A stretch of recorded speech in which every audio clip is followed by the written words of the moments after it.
Hello അസ്സലാമു അലൈക്കും. ഇന്നത്തെ നമ്മളെ വീഡിയോ മുട്ടയും നേന്ത്രപ്പഴവും ഉണ്ടെങ്കിൽ പെട്ടെന്ന് തന്നെ ഉണ്ടാക്കിയെടുക്കാൻ പറ്റിയൊരു ഈവനിങ് സ്നാക്കാണ് കേട്ടോ. അപ്പോൾ കുട്ടികൾക്കും വലിയവർക്കൊക്കെ ഒരുപാട് ഇഷ്ടപ്പെടുന്ന ഒരു ഐറ്റമാണ്. അപ്പോൾ നമുക്കിത് എങ്ങനെ ഉണ്ടാക്കണമെന്ന് നോക്കല്ലേ. അപ്പോൾ ഇതാ ഞാനൊരു ചട്ടി അടുപ്പത്ത് വെച്ചിട്ടുണ്ട് കേട്ടോ. അപ്പോൾ ഇനി അതിലേക്ക് 2 ടീസ്പൂൺ നെയ്യ് ഒഴിച്ച് കൊടുക്കുന്നുണ്ട്. അപ്പോൾ നമ്മുടെ കുട്ടികളൊക്കെ സ്കൂളിൽ വരുന്ന സമയത്തും അതുപോലെ തന്നെ സ്കൂൾക്കൊക്കെ സ്നാക്സ് ആയിട്ട് നമുക്ക് ഈ ഐറ്റം കൊടുത്തു വിടാം കേട്ടോ. അപ്പോൾ പഴം കഴിക്കാത്ത കുട്ടികളൊക്കെ നന്നായിട്ട് തന്നെ അവർക്ക് ഇഷ്ടപ്പെടുകയും ചെയ്യും, അവർ കഴിക്കുകയും ചെയ്യും കേട്ടോ. അപ്പോൾ നെയ്യ് ചൂടായി വരുമ്പോൾ ഇനി അതിലേക്ക് കുറച്ച് അണ്ടിപ്പരിപ്പ് ഒന്ന് ചെറുതായിട്ട് കട്ട് ചെയ്തെങ്ങാണ്ട് അതിലേക്ക് ഇട്ട് കൊടുക്കാം കേട്ടോ. അപ്പോൾ അണ്ടിപ്പരിപ്പൊക്കെ നമ്മളെ ഇഷ്ടത്തിന് നമുക്ക് ഇട്ട് കൊടുക്കാം. അപ്പോൾ അതൊന്നും ഇങ്ങോട്ട് മൂത്ത് വരുമ്പോൾ നമുക്ക് ഇനി അതിലേക്ക് മുന്തിരിയും കൂടി ഇട്ട് കൊടുക്കാം കേട്ടോ. അപ്പോൾ മുന്തിരിയും കൂടി നന്നായിട്ടൊന്ന് മൂപ്പിച്ചെടുക്കാം.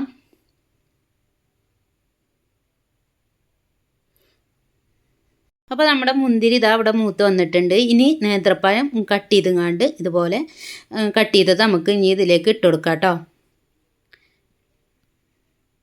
ഇനി നമുക്ക് ഈ നെയ്യിൽ നന്നായിട്ട് ഇത് മിക്സാക്കി എടുക്കാം.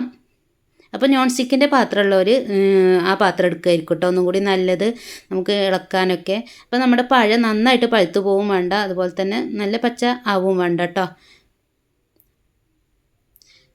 അപ്പോൾ ഇനി ഇത് നന്നായിട്ടൊന്ന് വാട്ടിയെടുക്കുക. അപ്പോൾ ഇതാ ഏകദേശം ഒരു ഹാഫ് കുക്കായി വന്നിട്ടുണ്ട് കേട്ടോ. ഇനി ഇതിലേക്ക് ആവശ്യമുള്ള പഞ്ചസാര ഇട്ട് കൊടുക്കാം. മധുരം നമ്മുടെ ഇഷ്ടത്തിനനുസരിച്ച് ഇട്ട് കൊടുക്കാം. ഞാനൊരു 2 ടേബിൾ സ്പൂൺ പഞ്ചസാര ഇതിലേക്ക് ഇട്ട് കൊടുക്കുന്നുണ്ട് കേട്ടോ. ഇനി നമ്മൾ തീ ലോ ഫ്ലെയിമിൽ ഇട്ട് കൊടുക്കായിരിക്കും നല്ലത് കേട്ടോ. ഈ പഞ്ചസാര ഈ പഴുത്ത് കിടന്നിട്ട് നന്നായിട്ടൊന്ന് മെൽറ്റ് ആവട്ടെ. ഇടയ്ക്ക് നമുക്കിതൊന്ന് ഇളക്കി കൊടുക്കുകയും ചെയ്യാം കേട്ടോ. അപ്പോൾ നമ്മുടെ പഴവും പഞ്ചസാരയും എല്ലാം കൂടെ നന്നായിട്ട് മിക്സായി വന്നിട്ടുണ്ട്, നന്നായിട്ട് കുക്കായിട്ടുണ്ട് കേട്ടോ. ഇനി ഇതിലേക്ക് ഞാനൊരു 3 മുട്ട ഒഴിച്ചു കൊടുക്കുന്നുണ്ട്. അപ്പോൾ ഇനി നമുക്ക് ഈ മുട്ട ഒഴിച്ചു കൊടുക്കാം കേട്ടോ. അപ്പോൾ ഈ പഴവും മുട്ടയും പഞ്ചസാരയും എല്ലാം കൂടി ആകുമ്പോൾ ഭയങ്കര ടേസ്റ്റാണ് കേട്ടോ.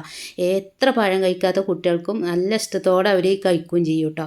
അപ്പോൾ നമ്മൾ ചില ഭാഗത്തൊക്കെ നമ്മൾ ഇവിടെ മുട്ട ഇടുന്നതിന് പകരം നമ്മൾ തേങ്ങ ഇട്ട് കൊടുക്കാറുണ്ട് കേട്ടോ. അതിലേറെയൊക്കെ ഒരുപാട് ടേസ്റ്റാണ് മുട്ട കേട്ടോ. ഇങ്ങനെ ഒന്ന് ട്രൈ ചെയ്ത് നോക്കുന്നുണ്ട് കേട്ടോ. നമ്മളെ മക്കൾക്ക് തീർച്ചയായിട്ടും ഇഷ്ടപ്പെടും. ഇനി നമ്മൾ എന്താ ചെയ്യാനോ, ഈ മുട്ട ഒന്ന് നന്നായിട്ട് ചില്ലിയാക്കി കൊടുക്കുക. ഈ പഴത്തിൽ പഴത്തിൻ്റെ എല്ലാ ഭാഗത്തേക്കും ആണ വിധത്തിൽ നമുക്കിതൊന്ന് ഇളക്കി ചില്ലിയാക്കി എടുക്കാം കേട്ടോ. അപ്പോൾ മുട്ട എത്ര ഇട്ടാലും ടേസ്റ്റാണ് കേട്ടോ പഴത്തേക്ക്. അപ്പോൾ ഇതൊന്ന് നന്നായിട്ടൊന്ന് മിക്സാക്കിങ്ങാണ്ട് നമുക്കിത് ഒന്ന് വറുത്തെടുക്കാം കേട്ടോ. അതിൽ മുട്ട ഇനി ഒന്ന് പരത്തി വെച്ച് കൊടുക്കുക. ഇത് നന്നായിട്ടൊന്ന് ഡ്രൈ ആക്കി എടുക്കുക കേട്ടോ. മുട്ടയും പഴം എല്ലാം പാടെ ഒന്ന് ഡ്രൈ ആക്കി എടുക്കുക. അപ്പോൾ നമ്മളെ മക്കൾ സ്കൂളിൽ വരുമ്പോൾ അതുപോലെ തന്നെ പ്രത്യേകിച്ച് പുറത്തുനിന്ന് ആരെങ്കിലും പ്രത്യേകിച്ച് വരികയാണെങ്കിലൊക്കെ പെട്ടെന്ന് തന്നെ നമുക്ക് ഉണ്ടാക്കിയെടുക്കാൻ പറ്റും. അപ്പോൾ ഇത്രയേ ഉള്ളൂ കേട്ടോ ഇന്നത്തെ വീഡിയോ ഇഷ്ടപ്പെട്ടാൽ ആരും ലൈക്ക് ചെയ്യാനും ഷെയർ ചെയ്യാനും കമൻറ്റ് ചെയ്യാനും മറക്കരുത് കേട്ടോ.